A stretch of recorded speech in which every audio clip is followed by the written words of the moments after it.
नमस्कार दोस्तों। तो आज हम पढ़ने जा रहे हैं इन्फ्लेशन के इम्पैक्ट क्या होते हैं, उसके टाइप्स क्या होते हैं और सीपीआई डब्ल्यूपीआई डेटा, ये चीज़ें क्या होती हैं, स्टैगफ्लेशन क्या होता है, गैलोपिंग क्या होता है, क्रीपिंग क्या होता है, हाइपर इन्फ्लेशन क्या होता है। सब चीज़ें आपको इसमें वीडियो में पता लग जाएगी। ये डिस इन्फ्लेशन क्या होता है, डिफ्लेशन क्या होता है, सब चीज़ पता लग जाएगी। अब हम देखेंगे, शुरुआत करते हैं पहले अपने फिनेंस मिनिस्टर जी के कोट से। There is no inflation, there is no rise in unemployment and there is no rise in prices. भाई ऐसी बात है तो कमेंट करो, सही कहा या गलत कहा है। तो आगे देखते हैं हम इन्फ्लेशन है क्या चीज़। तो कलेक्टिव राइज इन प्राइसेस, जब भी कोई भी प्रोडक्ट होते हैं या जिसको हम डेली बेसिस पे यूज़ करते हैं, जो हमारे प्रोडक्ट्स होते हैं, पेट्रोल डीजल एलपीजी जो भी चीज़ें होती हैं हमारी, फूड्स हो गए जो भी, तो इनको इनके जो प्राइसेस राइज होते हैं उसको हम इन्फ्लेशन बोलते हैं। अब इसके कंसेप्ट देख लेते हैं। हेडलाइन हो गया, हेडलाइन में क्या होता है कि हम मेज़र करते हैं टोटल इन्फ्लेशन, जो कि फूड एंड बेवरेजेस सब कुछ इसमें आता है हेडलाइन में। और कोर क्या होता है, कोर में हम एक्सक्लूड करके रखते हैं वॉलेटाइल आइटम। वॉलेटाइल माने जो बार बार घटते बढ़ते रहते हैं, उनको उनको हम हटा देते हैं। फूड एंड फ्यूल जो होते हैं उनको हम अलग रखते हैं। तो इसलिए कोर इन्फ्लेशन को ही ठीक डेटा सीपीआई में आता है, तो इसको ठीक मानते हैं हम इस डेटा को। और अब देख लेते हैं हम कि डब्ल्यूपीआई क्या होता है, सीपीआई क्या होता है। अब कोर इन्फ्लेशन तो समझ गए ना कि ये इस स्टेबल होता है एक तरह से, क्योंकि इसमें सारे वॉलेटाइल प्रोडक्ट्स तो हटा दिए जाते हैं, तो इसको मोर एक्यूरेट भी माना जाता है इस वजह से। ठीक है। अब इसके आगे देखेंगे हम कि ये क्या होता है डब्ल्यूपीआई और सीपीआई। होलसेल प्राइस इंडेक्स होता है डब्ल्यूपीआई, और ये इसमें सिर्फ इंक्लूड होते हैं गुड्स, ओनली फॉर गुड्स के लिए होता है। ठीक है। ऑफिस ऑफ इकोनॉमिक एडवाइज़र के उसमें आता है, और ministry of commerce of industries को कैलकुलेट करती है। तो इसमें आइटम कितने होते हैं, 697 इसमें आइटम होते हैं, याद रखना भाई। और कॉमन कंजम्पशन मतलब होता है इसमें। और बेस ईयर हम इसको मानते हैं किसका, 2011 से 12। ठीक है। तो ये डब्ल्यूपीआई होता है। अब देखेंगे हम सीपीआई। सीपीआई में क्या होता है कि मेज़र करते हैं हम रिटेल इन्फ्लेशन। ठीक है। सीपीआई होता है हमारा रिटेल इन्फ्लेशन, जिसमें हम गुड्स एंड सर्विसेज दोनों को इंक्लूड करके रखते हैं हम। ठीक है। गुड्स एंड सर्विसेज दोनों इंक्लूड होती है इसमें। अब इसको कौन निकालता है भाई, सेंट्रल स्टैटिस्टिकल ऑफिस, सीएसओ। पहले अलग था, ये सीएसओ ही था पहले भी, ऑर्गेनाइजेशन बोलते थे हम पहले से, पर अब ऑफिस। अब देखो एमओएसपीआई, तो ये चीज़ है भाई कि इसके अंडर आता है ये एमओएसपीआई के। तो अब देख सकते हैं हम कि आगे देखते हैं हम क्या, ये कितने आइटम आते हैं इसमें। इसमें आते हैं 299 आइटम्स। ठीक है। तो 299 इसमें आइटम आते हैं, तो इसमें बेस ईयर हम किसको मान के चलते हैं, हम बेस ईयर हम इसको मान के चलते हैं कि टू 2012 को हम बेस ईयर मान के चलते हैं इसमें। तो ये ठीक है। मिनिस्ट्री ऑफ, ये वाला मिनिस्ट्री ऑफ स्टैटिस्टिकल हो गया, उसके अंडर आता है ministry of statistical programme implementation. ठीक है। इसके अंडर आ जाता है। अब ये हो गया अपना सीपीआई। तो सीपीआई मेन मान लेते हैं हम। आज का क्या डेटा आया है सीपीआई का, तो ये डेटा लिखा हुआ है मैंने आज का करंट डेटा, देख सकते हैं हम कि 4.31% आया है इंडिया का डेटा।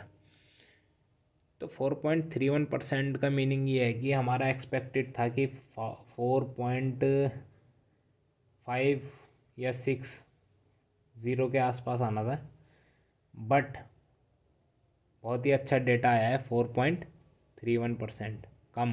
अच्छा, इसको और बता देता हूँ मैं कि ये बेनिफिट क्या है इसका, कि मतलब कई लोग कहते होंगे कि भाई ये होता क्या है, मतलब इम्पैक्ट क्या पड़ता है सीपीआई का, ये भी बता देता हूँ। इंडिकेट क्या करता है मतलब ये एक तरह से। तो भाई अगर राइजिंग होगा, ये यही चीज़ अगर मान लो जैसे 4.31% आया है, अगर यही चीज़ हम मानते हैं कि ये बढ़ कर के आता, मान लो 4 मान लो ये था हमारा, एक इसको मान के चलते हैं हम, प्रीवियस ये है 4.31, और आता हमारा 4.5 मान लो, 50। तो ये क्या दर्शाता, ये बताता है कि राइजिंग जो भी सीपीआई इंडिकेट करता है वो कंज्यूमर प्राइस, कंज्यूमर के जो प्राइस हैं वो बढ़ते हैं, ठीक है। इसका मतलब इन्फ्लेशन भी बढ़ रहा है। और अगर यही चीज़ घट रही है, जैसे कि ये घट के आई है, क्योंकि ये पिछली बार का डेटा 5 पॉइंट था, तो उससे घट करके आया है, तो कितना, क्या बोलते हैं हम इसको, डिक्रीजिंग इन इन्फ्लेशन, ठीक है। तो ये चीज़ है भाई, जितना लो रहेगा सीपीआई उतना अच्छा है इन्फ्लेशन के लिए, ठीक है। तो ये सही आया है आज का डेटा। और वही चीज़ अगर हम यूएस के डेटा में देखें, यूएस का भी अभी आया है थोड़ी देर पहले, आधे घंटे पहले। तो यूएस के डेटा में हम देख सकते हैं कि 3% का सीपीआई जो है ये आया है, एक्सपेक्टेड था 2.9, तो ये 3% आया, तो थोड़ा बैड है, रिजल्ट निगेटिव, ठीक है। और आईआईपी क्या होता है, आईआईपी भी बता देता हूँ, ये इंडिया का है, ये भी इंडिया का है, ठीक है। जो निकाला है मैंने, इंडिया के डेटा हैं ये, आईआईपी। और ये अपना जो सीपीआई का डेटा निकाला था मैंने, ये इंडिया का है। तो अब हम देखते हैं कि आगे क्या प्रॉब्लम आती है इसमें। ओ सॉरी, आईआईपी होता क्या है, आईआईपी को समझेंगे हम पहले। तो आईआईपी भाई हमारा जो, देखो दो तरह के होते हैं, एक तो सीपीआई हो गया, ये आईआईपी हो गया। तो आईआईपी में हमारा इंक्लूड होता है, ये हमारी इकोनॉमिक रिकवरी के लिए ठीक होता है। हम देखते हैं पहले कि इंडेक्स, इसको बोलते हैं index of industrial production data, ठीक है।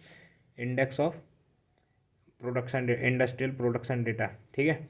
अब इसमें क्या होता है कि हमारे जो कोर इंडस्ट्रीज़ होती हैं उनकी ग्रोथ के बारे में बताता है, ठीक है। कोर इंडस्ट्रीज़ की ग्रोथ, अब देखो मैन्युफैक्चरिंग कितना हुआ, क्या हुआ, तो कौन कौन इसमें होते हैं भाई, वेटेज के हिसाब से बता देता हूँ मैं कि कौन कौन आता है इसमें। तो एक तो होता है अपना पेट्रोलियम हो गया, पेट्रोलियम, ठीक है, मेन मेन हमारे जो होते हैं, पेट्रोलियम हो गया। और ये अपना स्टील, इलेक्ट्रिसिटी हो गया अपना, स्टील हो गया, कोल हो गया, और क्या होते हैं, क्रूड हो गया, जैसे नेचुरल गैस हो गया, और भाई अपना सीमेंट हो गए, और फर्टिलाइज़र हो गया। तो ये चीज़ें इसमें आती है आईआईपी में। तो इसका पहले क्या था हमारा, 5.22%, बट ये घट गया है। अब देखो सीपीआई अगर घटता है तो वो बहुत अच्छी बात होती है, न्यूज़ पॉजिटिव होती है। बट ये जो आईआईपी है ये घट कर के आया है 3.2%, कितने से 5.22%, तो ये थोड़ी बैड न्यूज़ है, ठीक है, ये निगेटिव में रहेगा। तो ये चीज़ है, समझ गए ना आईआईपी होता क्या है। तो ये है भाई। अब सीपीआई समझ गए, सीपीआई कितना था पहले, सीपीआई पहले हमारा 5.22% था। सीपीआई यहाँ लिख देता हूँ, 5.22% प्रीवियस जो था, और एक्सपेक्टेड कितना था 4.50, बट घट करके कितना आया 4.31%, जो कि पॉजिटिव न्यूज़ है, ठीक है भाई, समझ गए बात पूरी। अब हम आगे चलते हैं, आगे बात करते हैं हम। अच्छा ये भी बता देता हूँ कि मैं यहाँ पे बता देता हूँ कि राइज क्यों होते हैं, प्राइसेस, प्राइस राइज क्यों होते हैं भाई। कईयों को लग रहा होगा इन्फ्लेशन जैसे, वो बता देता हूँ ना इन्फ्लेशन के बारे में कि राइज होते ही क्यों है भाई ये।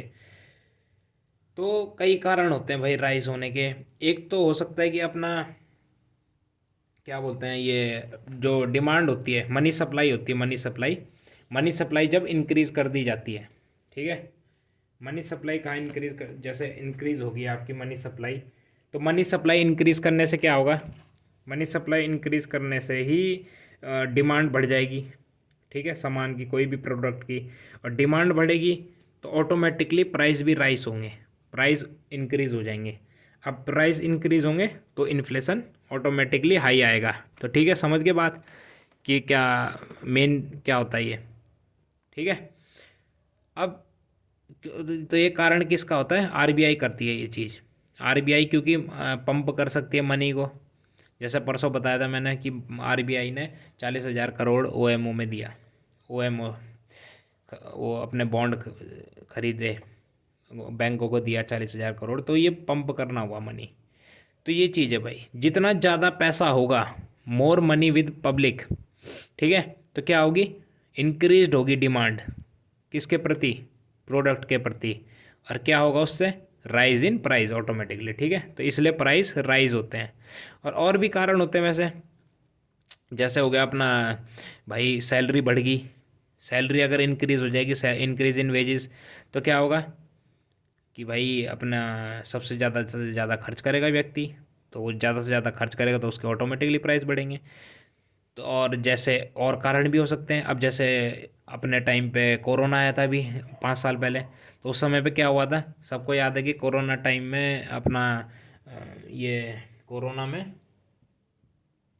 कोरोना वायरस में क्या हुआ था कि सबसे ज़्यादा वो हो गए थे, मास्क बटे थे, सैनिटाइज़र हो गया। इन चीज़ों का जब नया नया आया था तब तो ठीक था, पर जैसे जैसे इसका डिमांड बढ़ने लग गया तो क्या हुआ, एकदम से इसके प्राइस हाइक हो गए थे। कोई 30 रुपये का बेच रहा है, कोई 100 रुपये का, कहीं पे 150 का, ऐसे। तो प्राइस हाइक होना, तो ये चीज़ें होती हैं। और भी चीज़ें होती हैं, जैसे मान लो अपना सॉवरेन बॉन्ड हो गए।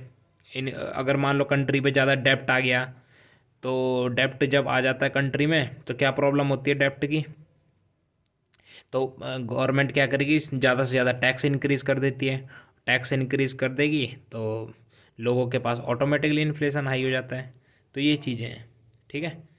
और बाकी अपना कॉस्ट पुश थ्योरी यहाँ लिख देता हूँ एक बार, इसे मिटा करके, यहाँ पे समझ आ जाएगा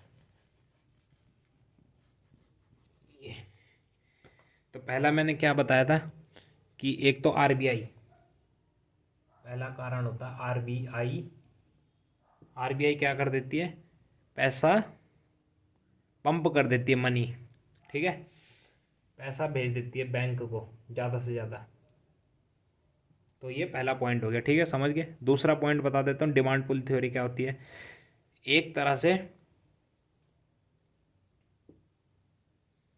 ये समझ लो भाई, जब डिमांड पुल थ्योरी, इसमें क्या होता है कि भाई इंक्रीज इन वेजेस, पैसे बढ़ गए, सैलरी बढ़ गई, ये बताया अभी। उसके बाद तीसरा देख लेते हैं अपना, कॉस्ट पुश थ्योरी। इसमें क्या होता है कॉस्ट पुश थ्योरी में, कि आपके जब जो नॉर्मल रॉ मटेरियल है उसके ही प्राइस इंक्रीज हो जाए, जब उसकी मतलब कॉस्ट ज़्यादा हो जाए, तो उसको बोलते हैं हम कॉस्ट पुश थ्योरी। तो क्या बोलते हैं, increase in raw material price, समझ गए। तो ये कारण होते हैं भाई प्राइस बढ़ने के। और चौथा मैंने बताया था कि गवर्नमेंट जब जो आपकी कंट्री जो होती है हैवी डेप्ट में चली जाती है, तो राइज हो जाता है सॉवरेन डेप्ट। तो ये चीज़ होती है कि राइज इन टैक्सेस हो जाता है फिर। तो ये कारण है भाई, समझ गया। अब कारण क्या होते हैं ये लिख लेना भाई, काम आएगा तुम्हारे बहुत। तो ये चीज़ है भाई। अब देखेंगे हम कि कितनी तरह की, हम ये समझ गए ना, लिख लिया जिसने लिख लिया। अब देख लेते हैं हम आगे। आगे क्या देखेंगे हम कि कितने प्रकार होते हैं अब इसके, किसके टाइप, मतलब किस क्या क्या नाम से बुलाते हैं हम भाई इसे, इन्फ्लेशन को क्या बोलते हैं हम। तो एक तो होता है, यहाँ पे लिख देता हूँ,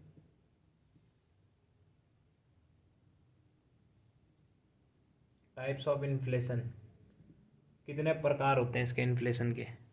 तो यहाँ पे लिख देता हूँ, एक होता है क्रीपिंग। पहले क्रीपिंग समझा देता हूँ। क्रीपिंग इन्फ्लेशन, क्रीपिंग इन्फ्लेशन में क्या होता है भाई कि जो भी नॉर्मल, इसको हम बोलते हैं माइल्ड इन्फ्लेशन, ठीक है। अब माइल्ड क्यों बोलते हैं हम, क्योंकि इसको रखा जाता है 0 से लेके 4% तक, ठीक है, क्रीपिंग इन्फ्लेशन को। तो अब इसमें अच्छा, इसमें ये भी बता देता हूँ कि मैं किसको हम सही मानते हैं, बिल्कुल नॉर्मल जिसे बोला जाता है। तो 2% से लेके 4% तक को हम नॉर्मल मानते हैं। ऐसा क्यों, क्योंकि इकोनॉमी के लिए ये, अगर अच्छी इकोनॉमी के लिए क्या करना पड़ता है, अगर प्रोड्यूसर भी है हमारे, जो ट्रेडर भी हैं, अब उनको प्रॉफिट भी तो चाहिए। तो प्रोड्यूसर को हम अगर प्रॉफिट ना देंगे, अगर हम इसको प्रॉफिट ही नहीं देंगे, तो ये प्रोडक्ट क्यों बनाएगा फिर आपके लिए नए नए। तो इसलिए प्रोडक्ट को प्रोड्यूस करने के लिए या ट्रेडरों को थोड़ा सा प्रॉफिट देने के लिए हमें इसको ये, ताकि इन्वेस्ट ज़्यादा से ज़्यादा इन्वेस्ट करें मार्केट में, ज़्यादा से ज़्यादा इन्वेस्ट करें, प्रोडक्ट बनाएं, प्रोड्यूस करें। इसलिए 2 से लेके 4% तक हम इन्फ्लेशन को ठीक मानते हैं, ठीक है। तो पहला क्या हो गया, क्रीपिंग इन्फ्लेशन। अब दूसरा लिख लेते हैं हम यहाँ पे, यहीं पे देख लेंगे, इस जगह पे देख लेते हैं। ठीक है भाई, अब देखते हैं हम दूसरा क्या होता है कि यहाँ पे लिख देता हूँ दूसरा प्रकार या टाइप। दूसरा टाइप होता है हमारा रनिंग। रनिंग भी बोलते हैं, ये तो देखो क्रीपिंग हो गया है, अब ये रनिंग दूसरा टाइप, कोई रनिंग बोलता है, कोई गैलोपिंग बोलता है, कोई कुछ बोलता है, कोई कुछ। हम देखते हैं इसको क्या बोलते हैं। अब गैलोपिंग और रनिंग एक ही हुआ, गैलोपिंग, रनिंग, होपिंग, सब चीज़ यहाँ लिख लो, गैलोपिंग। अब ये कितना होता है, 10% से लेके 50% तक। ठीक है, रनिंग, गैलोपिंग, होपिंग, ये तीनों सब इसी के नाम है। तो 10% से लेके 50% तक, इसको क्या बोलते हैं ये होता है हमारा सबसे खतरनाक। मतलब खतरनाक तो नहीं, होता है खतरनाक पर हाइपर इन्फ्लेशन से थोड़ा कम। ठीक है, समझ के बात। इसको बोल सकते हैं हम रन अवे इन्फ्लेशन या जंपिंग इन्फ्लेशन, भी सब इसी के नाम है। ठीक है, तो ये चीज़ हमारी दूसरी तरह की होती है भाई। अब तीसरा हम देख लेते हैं अपना, यहीं पे लिख देता हूँ, ये समझ गए ना बात। तीसरा लिख देता हूँ, यहाँ पे होता है तीसरा अपना, और एक और बताना, ये 0 से 4 और 4 से 10 क्या होता है, 10 से 50 बताया ना मैंने, 4 से 10 होता है वॉकिंग। वॉकिंग इन्फ्लेशन, इसको वॉकिंग इन्फ्लेशन इसलिए बोलते हैं, यहाँ पे अलर्ट मोड बोला जाता है इसे, अलर्ट मोड। अलर्ट, अलर्ट हो जाओ, गवर्नमेंट को अलर्ट करने के लिए रहता है कि भाई गैलोपिंग में ना पहुंच जाए, रनिंग इन्फ्लेशन में ना पहुंच जाए, तो इसलिए पहले ही अलर्ट हो जाओ। तो ये चीज़ आती है वॉकिंग इन्फ्लेशन, दूसरा हो गया। अब देखते हैं लास्ट, हाइपर इन्फ्लेशन जिसे बोलते हैं सबसे खतरनाक।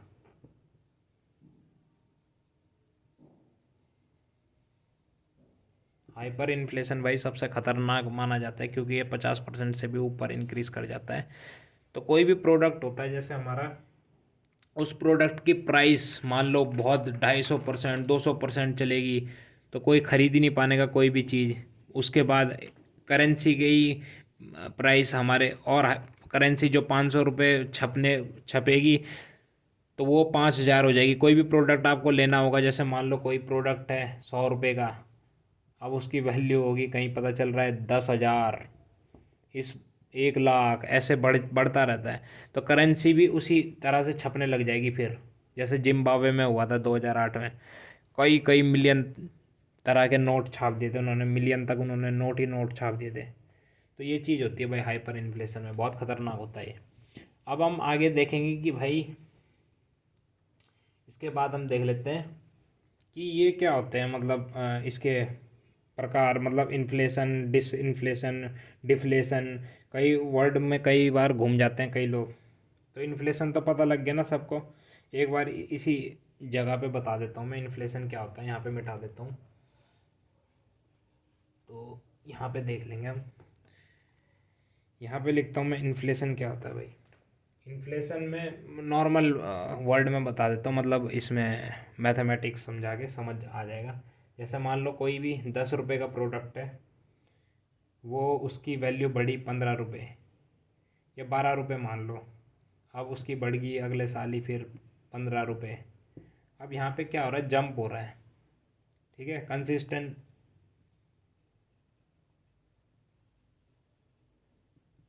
कंसिस्टेंट राइज है। ठीक है, प्राइस में कंसिस्टेंट राइज है, तो इसको हम क्या बोलेंगे, इन्फ्लेशन। अब कोई प्रोडक्ट था 10 का, अब हो गया वो सीधा 15, 12 या 15 मान लो, चलो 12 ही मान लेते हैं। 12 से हो गया वो फिर वापस कितना, 10। ठीक है, या मान लो एक बार हम क्या करते हैं, जैसे मान लो ये बढ़ गया, अब इसको क्या बोलेंगे हम, 10 हो गया तो 10 को बोलेंगे हम डिफ्लेशन। समझ गए, सॉरी, इसमें क्या करेंगे हम, ये एक सेकेंड इसको बता देता हूँ मैं। जैसे मान लो कोई प्रोडक्ट 10 का है, वो बढ़ गया अब सीधा 12। अब 12 के बाद वो बढ़ गया कितना, 14। बढ़ रहा है, इंक्रीज तो हो रहा है, पर रेट रिड्यूस हो रहे हैं इसके। ठीक है, मतलब उस जैसे बढ़ना चाहिए जिस हिसाब से इसी परसेंटेज में, उस परसेंटेज में नहीं बढ़ रहा है। ठीक है, तो अब कितना बोलेंगे हम इसको, यहाँ पे 15 बढ़ा था ना, देखो रेट रिड्यूस हो गया। अब कितना क्या बोलेंगे हम इसको, रिड्यूस इन रेट, इसको क्या बोलेंगे हम, डिस इन्फ्लेशन। ठीक है, इन्फ्लेशन, डिस इन्फ्लेशन। अब कोई 10 की चीज़ थी, अब वो होगी 8 रुपये की, उसके बाद हो गया वो 6 रुपये का, तो इसको क्या बोलेंगे हम, रिड्यूस्ड प्राइसेस, क्योंकि इसमें प्राइस रिड्यूस्ड हो रहे हैं ना। अब इसको क्या बोलते हैं हम, डीफ्लेशन। कई बार सवाल भी पूछे जाते हैं इसके कि भाई डिफ्लेशन, डिसइन्फ्लेशन, इन्फ्लेशन बताओ, इनमें क्या वो है। तो अब देखते हैं हम आगे। इसके बाद एक और होता है हमारा, नीचे कर देता हूँ कैमरा एक बार, यहाँ पे। अब यहाँ पे देख लेंगे हम कि चौथा कौन क्या चीज़ होती है। तो हम पढ़ेंगे हाइपर। हाइपर इन्फ्लेशन में क्या होता है, अब कोई चीज़ 10 रुपये की है, वही चीज़ सीधा बढ़ करके 50 हो गया, फिर बढ़ करके सीधा 100, 150, 250 हो गया, या 100 हो गया। तो इसको बोलेंगे हम हाइपर। अब इसमें क्या हो रहा है, शॉकिंग शॉकिंग राइज। ये देखो एकदम से जंप करके ना, तो इसको हाइपर इन्फ्लेशन। और अपना स्टैगफ्लेशन क्या होता है, स्टैगफ्लेशन भी बता देता हूँ यहीं पे। जब हाई इन्फ्लेशन होता है और रिड्यूस्ड जीडीपी की ग्रोथ होती है, जब जीडीपी ग्रोथ में कमी,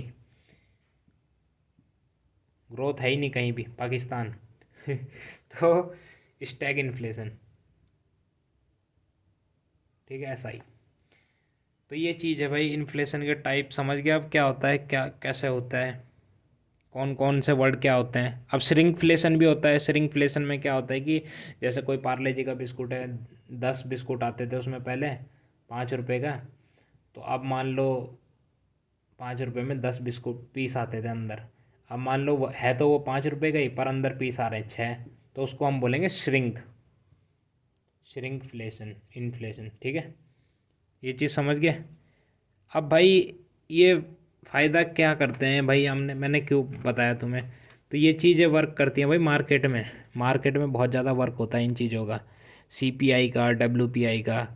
तो इसी की वजह से हमें देख, जैसे रेपो रेट कट हो गया, रेपो रेट का भी जैसे मैंने बताया, रेपो रेट कट, ये समझ गया ना पूरा क्या होता है। तो रेपो रेट में भी ऐसे ही होता है, जैसे रेपो रेट है, सीधा समझा देता है। रेपो रेट में क्या होता है, अब जैसे मान लो परसों, एक हफ्ते पहले आरबीआई ने बोला कि हमने 6.50 से घटा करके कितना कर दिया, 5 साल में 6.25% रेपो रेट। तो रेपो रेट होता क्या है पहले तो ये समझ। तो जैसे मान लो बैंक को किस दर पे ब्याज मिल रहा है, आरबीआई किस दर पे दे रही है उन्हें बैंकों को। तो अब बैंक को जब मान लो 6.25% पे मिलेगा, अगर मान लो, तो इन अपने जो हम हैं, हम लोगों के लिए उतने ही दाम पे हमें वो मिलेगा, क्या, लोन। लैंडिंग रेट्स क्योंकि सेट होती है ना इसमें, ईबीएलआर में। ईबीएलआर क्या होता है कि एक्सटर्नल बेंचमार्क होता है लैंडिंग रेट्स। तो इसमें ही हमें इसी बेस पे ईएमआई और लोन मिलता है इसमें, होम लोन और व्हीकल पे लोन जितना भी होगा, तो वो इसी बेस पे मिलता है हमें। अगर मान लो रेट कम होगा तो उसी बेस पे हमें भी इंटरेस्ट मिलेगा, क्योंकि बैंकों को कम इंटरेस्ट पे करना पड़ता है उसके बाद जब रेपो रेट कट होता है। तो इस वजह से भी हमें, हमारे लिए भी और ठीक होता है। पर कई बार क्या होता है कि बैंकिंग जो होता है वो, क्योंकि उन्हीं के हाथ में होता है सब चीज़, तो वो ही, अगर बैंक बैंक कई बार क्या करते हैं चालाकी, बैंकों को तो ठीक रेट पे मिल जाता है, बट ये हम आम जनता के लिए, प्राइवेट हम लोगों के लिए वो क्या करते हैं, जानबूझ के नहीं करते कम। तो इस वजह से फिर आरबीआई इन पर जोर डालता है बाद में। तो ये चीज़ें होती हैं भाई। तो रेपो रेट का बेनिफिट तो होता है कट होने का, ठीक है। और फिर ज़्यादा से ज़्यादा आरबीआई भी इंजेक्ट करता है। आरबीआई ने क्या फ़ायदा किया था अभी बैंकों के लिए, मैंने बताया भी था पिछली वीडियो में कि 2.5 ट्रिलियन बैंकिंग सिस्टम में डाल रहा है वो। ये देखो यहाँ पे लिखा भी है, बैंकिंग सिस्टम में 2.5 ट्रिलियन डाल रहा है वो। तो इससे क्या फ़ायदा होगा फॉरेन एक्सचेंज में, ये अपने बैंकिंग सेक्टर में जब ज़्यादा से ज़्यादा पैसा आएगा तो इनफ्लो बढ़ेगा पैसे का, उससे मार्केट भी स्टेबल हो जाएगी। मार्केट थोड़ा क्योंकि मार्केट डाउन है अभी बहुत ज़्यादा, तो मार्केट थोड़ा ग्रो करेगी ऊपर। और ऊपर से आईएनआर जो होगा हमारा, आईएनआर वो डॉलर के मुकाबले थोड़े मजबूत होगा, 85 तक आ सकता है, 85.70 या 50 तक आ सकता है फिर इसके कारण, ठीक है। ये जो इंजेक्ट किया है मनी, पहले कितना करना चाह रही थी आरबीआई, 20,000 करोड़, बट कितना किया, 60 ओ सॉरी 40,000 करोड़। तो ये चीज़ है भाई, ठीक है, समझ गया बात, वो एमओ कैसे किया। तो ये चीज़ है। थैंक यू भाई सभी को, मज़े लो।